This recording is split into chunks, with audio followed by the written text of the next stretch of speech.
ఆంధ్రప్రదేశ్ లో ఇప్పుడు అన్న క్యాంటీన్లతో పాటు డొక్కా సీతమ్మ క్యాంటీన్లు కూడా ఏర్పాటు చేయబోతున్నారు.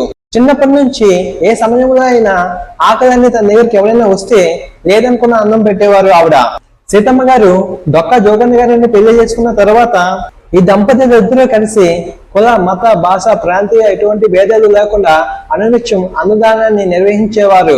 దాంతో భర్త జోగన్న మనకెందుకు అన్నదానం, మనకి ఏమి తిన్నందుకు లేకుండా అయిపోయింది అన్నాడు. అప్పుడు సీతమ్మ గారు నేను నిస్వార్థంగా పెడుతున్నప్పుడు స్వయంగా సింహ విష్ణువు వచ్చి తింటున్నారు అని నేను భావిస్తాను.